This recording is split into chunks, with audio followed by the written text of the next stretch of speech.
Hey guys welcome back to my channel. ಇವತ್ತು ಮಾಡ್ತಾ ಇದ್ವಿ ಪಾಲಕ್ ಚಟ್ನಿ. ಈ ರೆಸಿಪಿ ನೀವೆಲ್ಲೂ ನೋಡಿರಲ್ಲ, ಎಲ್ಲೂ ಕೇಳಿರಲ್ಲ. So let's get started. First 3 cut ಪಾಲಕ್ನ ಕ್ಲೀನ್ ಮಾಡಿ ಸೈಡಿಗೆ ಎತ್ತಿಟ್ಕೊಂಡಿದ್ದೀನಿ. ನೆಕ್ಸ್ಟ್ ಒಂದು ಪಾತ್ರೆಯಲ್ಲಿ ಸ್ವಲ್ಪ ನೀರು ಹಾಕ್ಬಿಟ್ಟು ಅದಕ್ಕೆ ಉಪ್ಪು ಹಾಕಿ ಕುದಿಯೋಕೆ ಇಟ್ಟಿದ್ದೀನಿ.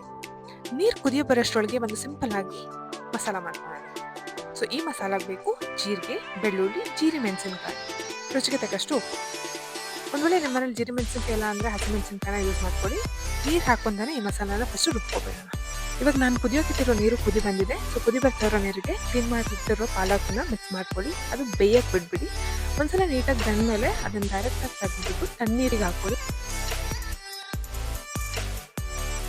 ತಣ್ಣಗಾದ್ಮೇಲೆ ಇದನ್ನು ತೆಗೆದು ನಾನು ಮತ್ತೆ ಇನ್ನೊಂದು ಮಿಕ್ಸಿ ಜಾರಿಗೆ ಹಾಕೋತಾ ಇದ್ದೀನಿ. ನಾನು ಆವಾಗಲೇ ಮಾಡಿಟ್ಟಿರೋ ಮಸಾಲಾನು ಇದು ಪಾಲಕ್ ಜೊತೆ ಮಿಕ್ಸ್ ಮಾಡಿಬಿಟ್ಟು ಇನ್ನೊಂದ್ಸಲ ರುಬ್ಕೋತೀನಿ.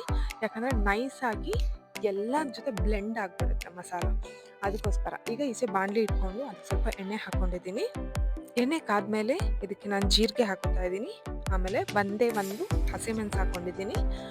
ಜಜ್ಜಿಟ್ಟಿರೋ ಬೆಳ್ಳುಳ್ಳಿ ಮತ್ತು ಆನಿಯನ್ನ ಸೇರಿಸ್ಬಿಟ್ಟು ಚೆನ್ನಾಗಿ ಕೆಂಪಾಗೋ ತನಕ ಹಿಂಗೆ ಎಣ್ಣೆಯಲ್ಲಿ ಫ್ರೈ ಮಾಡ್ಕೋಬೇಕು. ಅದೊಂದ್ಸಲ ಕೆಂಪಾಯಿತು ಅಂತ ಆದಮೇಲೆ ನೀವೇನು ರುಬ್ಕೊಂಡಿದ್ದೀರಾ ಪಾಲಕ್ನ ಅದನ್ನ ಅದ್ರ ಜೊತೆ ಮಿಕ್ಸ್ ಮಾಡಿ ಒಂದು 10 ಮಿನಿಟ್ಸ್ ಆದ್ರೂ ಲೋ ಫ್ಲೇಮಲ್ಲಿ ಚೆನ್ನಾಗಿ ಬೇಯಲಿಕ್ಕೆ ಬಿಡಬೇಕು. ಆಮೇಲೆ ಸ್ವಲ್ಪ ನೀರು ನಿಮ್ಗೆ ಏನು ಕನ್ಸಿಸ್ಟೆನ್ಸಿ ಬೇಕು ಈ ಚಟ್ನಿ ಅದ್ರ ಮೇಲೆ ನಿಮ್ಗೆ ಎಷ್ಟು ಬೇಕು ಅಷ್ಟು ನೀರನ್ನು ಕೂಡ ಮಿಕ್ಸ್ ಮಾಡ್ಕೋಬೋದು. ಚೆನ್ನಾಗಿ ಒಂದ್ಸಲ ಕುದಿ ಬಂದ ತಕ್ಷಣ ಸ್ವಲ್ಪ ಲೆಮನ್ನು, ಉಪ್ಪು ಇದೆರಡನ್ನು ನೋಡಿಕೊಂಡ್ರೆ ನಿಮ್ಮ ಚಟ್ನಿ ರೆಡಿ.